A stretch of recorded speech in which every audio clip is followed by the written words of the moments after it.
복된 청년 예배 나온 모든 청년들을 환영하고 축복합니다. 오늘은 한번 이렇게 옆에 분에게 축복하며 또 인사할까요? 건강 조심합시다. 이제 목요일이면 우리 옥계 지역으로 떠납니다. 한 주간 동안 또 건강 잘 유의해서 건강하게 함께 옥계 지역에 선교로 나갔으면 좋겠습니다. 잘 때 에어컨 켜놓고 선풍기 켜고 자지 말고 좀 건강 잘 챙기면 좋을 것 같아요. 저에게 하는 말이거든요. 또 옆에 분들 서로를 위해서도 기도하고 또 건강하게 잘 다녀올 수 있도록 함께 동참해 주시면 감사하겠고, 이따가도 선교 보고를 통해서 말하겠지만 비록 여러 가지 이유로 참여하지 못할지라도 기도로 함께하면서 우리 공동체에 또 귀한 은혜를 또 기대하며 그렇게 선교에 함께하시면 좋겠습니다. 이제 선교를 떠나기 바로 전주 마지막 하나님의 말씀, 우리가 요나서 4장 1절에서 4절 함께 읽을 텐데요. 요나서 4장 1절에서 4절까지 말씀, 제가 한 절, 우리 청년들이 한 절씩 교독하시고 마지막 절을 함께 읽도록 하겠습니다. 요나가 매우 싫어하고 성내며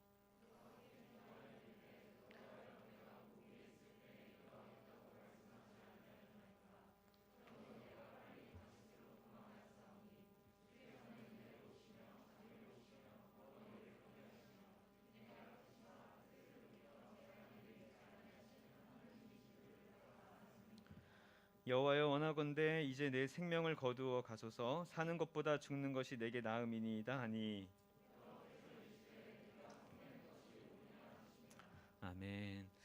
오늘은 특별히 선교 주일입니다. 우리가 함께 격달마다 이제 함께 선교 주일로 섬기면서 우리가 그동안 했던 많은 선교의 이야기들, 또 선교 보고도 하면서 같이 기도하는 시간으로 갔는데, 오늘은 우리 마지막 국내 선교를 떠나기 앞서서 우리가 그동안 준비했던 것들을 함께 점검하고 그렇게 은혜를 또 나누는 시간을 가지고자 합니다. 먼저 이 요나서 4장 1절과 4절의 말씀을 좀 살펴보면서 우리가 또 선교를 준비하는 어떤 마음을 가지고 또 우리가 함께 나아가야 하는지 마지막으로 또 점검하는 귀한 시간 되기를 바랍니다. 우리 그리스도인들은 살아가면서 이 하나님의 은혜로 값없이 구원을 받고 이제 하나님의 자녀로 살아가겠다 이렇게 다짐하며 살아갑니다. 그럼에도 때때로 찾아오는 많은 상황 속에서 여전히 내 방식, 내 생각, 내 뜻대로 살아가려는 많은 그리스도인이 있다는 것을 우리 스스로 경험하게 됩니다. 목사인 저도 하나님의 말씀을 이렇게 전하고 있지만 많은 상황과 어려움 앞에 하나님의 말씀대로 행하기보다는 저의 방식, 저의 생각, 나의 뜻대로, 내 방식대로 그 모든 것을 해결하려고 하는 그런 모습들을 제가 보게 됩니다. 하나님께서 자주 우리에게 어떻게 살아야 하는지, 너희가 그리스도인으로 어떻게 이 방법을 헤쳐나가야 하는지를 잘 알려주고 말씀하여 주셨음에도 그 말씀대로 살아가지 않고 내 뜻대로 살아갔던 적이 너무나도 많다는 것입니다. 물론 우리가 기계가 아니기 때문에 이 하나님의 말씀에 순종하기 싫은 말씀도 있을 줄 압니다. 하나님의 뜻과 내 뜻과 조금 다른 것처럼 보일 때가 종종 있다는 것입니다. 하지만 우리가 하나님의 백성으로 하나님의 자녀로 살아가기 위해서는 내 뜻과 조금 맞지 않고 내 생각과 조금 틀리더라도 그것이 하나님의 말씀이라면 우리는 마땅히 순종의 자리로 나아가야 하는 것입니다. 우리 예수님이 바로 그러한 모습들을 우리에게 보여주셨죠. 예수님은 하나님의 뜻과 말씀이기에 순종하셨습니다. 예수님은 우리에게 생명을 주시고 구원을 주시기 위해서 십자가의 상에서 생명을 우리에게 내어주셨습니다. 우리가 잘 알고 있듯이 당시 십자가형은 가장 악한 죄인들에게 행하던 그런 형벌이었습니다. 잔혹하고 끔찍한 형벌이었어요. 그럼에도 하나님의 말씀이었기 때문에 예수님은 그 모든 것을 내려놓고 순종의 길을 걸었다는 것입니다. 오직 우리의 죄를 사하기 위해서, 멸망당할 수밖에 없는 영혼들을 구원하기 위해서 우리 예수님은 하나님의 말씀에 순종하셨습니다. 그런 점에서 예수님은 하나님의 뜻에 대한 순종과 이 복종의 모범을 우리에게 너무나도 명확하게 보여주신 분이세요. 그러나 우리는 예수님을 따르는 자, 그렇게 그리스도인으로 살아가면서도 여전히 우리에게 하나님의 말씀이 있음에도 이 순종과 불순종 사이에서 어떻게 해야 하는지 늘 갈등하는 것이 우리의 연약함입니다. 오늘 우리가 살펴보고 있는 요나도요, 하나님의 선지자였지만 이 하나님의 말씀 앞에 항상 순종과 이 불순종 사이에서 갈등하는 것을 우리가 보게 되었습니다. 그가 가지는 가장 큰 갈등이 무엇이었습니까? 당시 가장 큰 적이었던 이 느느웨에 가서 하나님의 말씀을 전하라는 것이 그에게는 너무나도 큰 갈등의 원인이 되었어요. 그래서 요나는 처음에는 하기 싫다고, 절대로 그것을 할 수 없다고 하나님의 말씀에 정면으로 반박하면서 하나님의 얼굴을 피하면서 살아갔습니다. 하지만 하나님은 끝내 그를 사랑하여 주셔서 사랑의 매로 그를 다시 한번 하나님의 자녀로 돌이키셨어요. 그래서 다시 하나님의 말씀을 선포하게 하십니다. 그런데 오늘 본문에 보니까 그가 하기 싫은 일을 억지로 하다 보니까 어떻게 합니까? 불만과 불평을 토하게 되는 것이죠. 그래서 지난 시간에 3일 동안 걸을 만큼 큰 성읍이었음에도 그가 하루 동안만 돌아다니며 하나님의 말씀을 전했습니다. 우리도 요나와 같을 때가 참 많습니다. 하나님의 뜻과 내 뜻과 조금 다를 때, 내가 하기 싫은 일을 억지로 해야 할 때 우리가 갈등에 놓이게 되는 거죠. 사랑하는 여러분, 그럴 때 우리가 어떻게 해야 합니까? 가장 첫 번째는 우리는 하나님의 말씀을 믿음으로 받아들이는 겸손한 자세가 필요합니다. 이 땅에 사는 그리스도인 대부분 이 하나님의 말씀을 그냥 아무런 갈등 없이 전적으로 받아들이는 사람들이 그렇게 많지는 않을 거예요. 인생을 살아가다 보면 발생하는 여러 가지 선택의 문제 속에서 내 생각과 이 하나님의 생각이 다를 때가 너무나도 많지 않습니까? 여러분이 기도하는 그 기도 제목들만 생각해 보십시오. 하나님의 뜻을 구하기보다는 내 뜻을 하나님께 관찰시키기 위해서 억지로 기도할 때가 우리가 너무나도 많다는 거예요.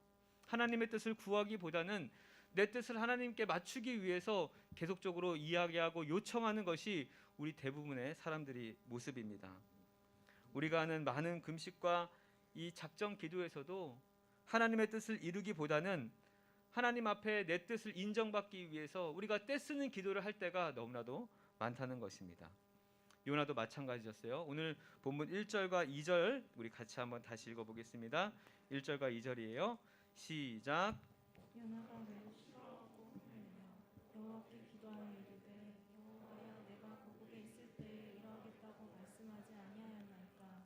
그러므로 내가 빨리 다시스로 도망하였사오니 주께서 내 은혜로우시며 자비로우시며 노하기를 더디하시며 이내가 크시사 뜻을 돌이켜 재앙을 내리지 아니하시는 하나님이신 줄을 내가 알았음이니이다. 네. 오늘 본문에 보니까 요나가 이전과는 조금은 달라졌어요. 예전에는 이 하나님의 말씀을 들었을 때 기도하지 않고 무조건 피하려고 했던 그가 이제는 하나님께 기도는 하는 것이에요. 그런데 첫 절에 보니까 그가 굉장히 싫어하고 성을 내게 됩니다. 그 기도가 합당한 기도가 될 수 있겠습니까? 4장에 나오는 이 요나의 기도는요, 불평과 원망의 기도였습니다. 요나는 니느웨 백성들이 회개하고 구원받는 것을 원치 않았어요. 그래서 이렇게 기도하는 거예요. 하나님, 그럴 줄 알았습니다.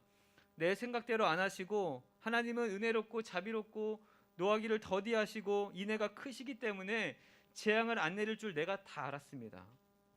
그래서 3절에 보니까 요나는 지금 예전에 그 바다에 빠진 것처럼 내 생명을 거두어 가셔서 차라리 나를 죽여주옵소서라고 이야기하고 있는 것입니다. 우리는 종종 하나님의 뜻이 내 뜻과 다를 때 하나님의 뜻을 받아들이지 않고 하나님을 향해 원망과 불평을 토할 때가 참 많습니다. 결국 이것은요, 내 생각이 하나님보다 옳다고 생각하는 교만에서부터 나오는 것이에요. 하나님은 틀리고 내가 맞다고 생각하는 교만이 여전히 우리 가운데 가득하다는 것이에요. 그래서 우리는 먼저 하나님 말씀 앞에 겸손하는 자세가 필요한 것입니다. 우리 사랑하는 여러분, 우리 하나님의 말씀은 우리의 생각보다 훨씬 뛰어난 능력이 있어요. 하나님의 말씀은 우리 지혜보다 훨씬 지혜롭습니다. 우리 모두 다 인생의 한 치 앞도 모르는 사람들 아닙니까? 내일 당장 어떻게 될지도 아무도 모르는 우리의 인생입니다. 그런 우리가 우리의 뜻이 맞다고 주장하는 것이 여러분 맞는 행동입니까? 우리는 우리 스스로 우리의 인생과 우리의 운명을 결정할 수 없을 정도로 연약하고 부족한 존재예요. 그러니까 내가 내 고집대로 그렇게 살아가는 것보다 하나님의 말씀에 순종하며 마음 편하게 사는 것이 오히려 우리에게 유익이 되는 것입니다. 하나님의 말씀이 내 생각과는 다르지만 이렇게 하는 것이 하나님의 선하신 뜻과 깊은 의도가 있음을 믿고 그 말씀대로 살아가는 겸손한 자세가 우리에게 있어야 할 줄 믿습니다. 우리 사랑하는 여러분, 하나님 말씀 앞에 가장 먼저 겸손한 자세를 가지시기를 축복합니다. 하나님의 말씀은 저와 여러분을 가장 선한 길로 이끌어 주실 줄 믿습니다. 두 번째는요, 우리는 이러한 불순종과 순종 사이에서 하나님의 말씀을 온전히 분별할 줄 알아야 합니다. 우리 그리스도인에게 있어서 여러 가지 어떤 신학적인 메시지가 필요하고 중요한데 우리의 삶의 가장 기본이 되는 자세는요, 하나님을 아는 것이다, 이렇게 이야기할 수 있어요. 요한복음 17장 3절에서는 이렇게 기록합니다. 영생은 곧 유일하신 참 하나님과 그가 보내신 자 예수 그리스도를 아는 것이니이다. 그러니까 영생은 하나님을 아는 것, 예수님을 알아가는 것이 우리가 추구하고 우리가 생각하는 영생이라는 것이죠. 그런데 여기서 안다라는 것은 그냥 피상적으로 머릿속에 지식만 의미하는 것이 아닙니다. 하나님을 머릿속에 지식만으로 아는 것이라면 요나는 그런 하나님이 더 이상 필요가 없었을 거예요. 누구보다 하나님을 잘 알고 있었던 하나님의 선지자였기 때문입니다. 아까 2절에 보니까 요나가 하나님에 대해 너무나도 명확하게 알고 있죠. 하나님은 은혜로우시며 자비로우시며 노하기를 더디하시며 인애가 크신 하나님이시다. 그가 너무나도 하나님에 대해서 잘 알고 있었어요. 그래서 니느웨로 가서 말씀을 전하라고 하실 때 분명히 그들이 구원받게 될 것임을 너무나도 잘 알고 있었기 때문에 그렇게 전하지 않았던 것입니다. 우리가 그렇게 하나님의 말씀을 잘 알았음에도 그 하나님의 기쁘신 뜻을, 그 의미를 잘 모를 때가 너무나도 많습니다.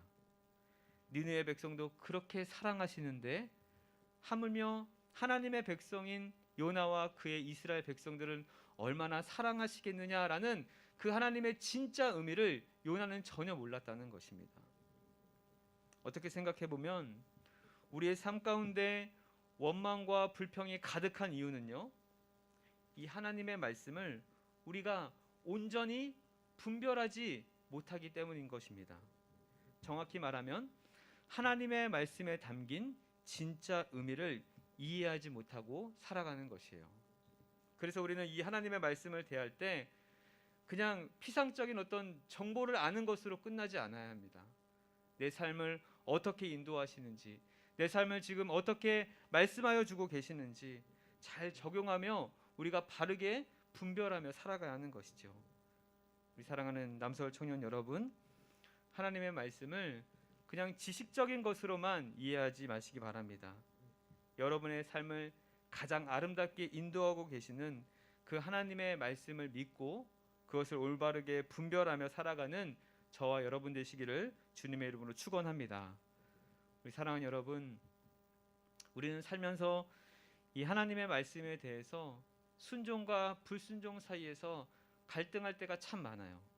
하지만 하나님은 우리의 순종을 통해서 하나님의 뜻을 이루기를 원하십니다.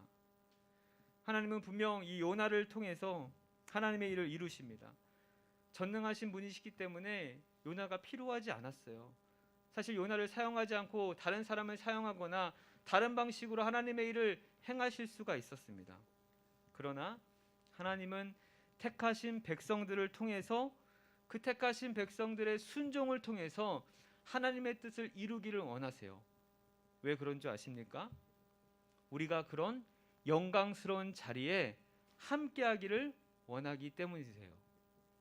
하나님께서 영광 받아야 할 그 자리에 우리를 불러주셔서 우리에게 하나님의 그 영광스러운 자리에 동참하게 하기 위해서 우리에게 순종을 요구하시는 것입니다.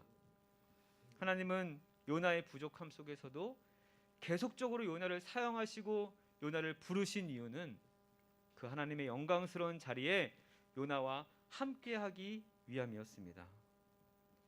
하나님은 억지로라도 순종하게 하셔서 하나님의 백성들에게 하나님의 일을 하도록 말씀하여 주십니다. 순종하도록 이끌어 주십니다. 그런데 여러분 이왕이면 좀 기쁜 마음으로 쓰임 받으면 얼마나 좋을까요? 하나님은 택하신 백성들의 순종을 통해 일하기를 기뻐하십니다. 그 영광스러운 일에 우리가 기쁨으로 동참하기를 하나님은 원하고 계신다는 것입니다. 돌아오는 목요일 우리가 함께 이제 옥계 지역으로 선교를 떠납니다. 참 많은 어려움도 있었고 좀 많은 또 걱정도 있고 또 기대도 있지만 하나님은 이 일을 기쁨으로 참여하기를 원하고 계신 줄 믿습니다. 하나님의 그 영광스러운 자리에 여러분의 일을 동참하게 하셔서 함께 하나님의 자녀답게 살아가도록 우리를 이끌어 주십니다. 그 놀라운 일에 함께 동참함으로 날마다 하나님의 귀한 자녀로 살아가는 저와 여러분 되기를 바랍니다. 우리 그리스도인에게 있어서 이 불순종과 순종의 이 문제는요, 일평생 우리가 갖고 싸워야 할 문제입니다. 우리는 죄인이기 때문에 이 순종의 문제에 우리가 쉽게 이길 수가 없어요. 늘 하나님의 말씀을 붙잡고 의지해야만 우리가 가능한 일입니다. 내 생각, 내 뜻과 내 고집대로 하려고 하는 그런 본성이 튀어나올 때마다 나를 위해 생명까지 내어주신 그 예수님의 순종을 기대하면서 우리 또한 그렇게 순종의 삶을 살아가도록 날마다 우리를 치고 우리를 깨워내야 하는 것입니다. 여러분, 그런데 이 싸움이 평생 되지만, 그런데 이 싸움이 우리의 능력과 열심이 아니라 모든 것이 다 하나님의 주권과 은혜 가운데 있기 때문에 우리는 분명히 마지막에 승리하게 될 줄 믿습니다. 하나님은 우리를 끝내는 승리하게 하여 주셔서 영광스러운 자리에 하나님과 함께하도록 우리를 이끌어 주시는 것입니다. 오늘 함께하는 모든 청년들 겸손하게 그 말씀을 받을 뿐만 아니라 그 말씀의 진짜 의미를 바로 깨달아서 우리를 영광스러운 자리에 옮기시는 그 하나님께 순종하며 살아가는 우리 귀한 청년들 되시기를 우리 구주 예수 그리스도 이름으로 축원합니다. 오늘 함께 찬양하고 기도하기 전에요, 먼저 이 선교주를 맞이하여서 그동안 함께했던 이 선교의 이야기들을 나누고 또 옥계 선교를 준비했던 것을 함께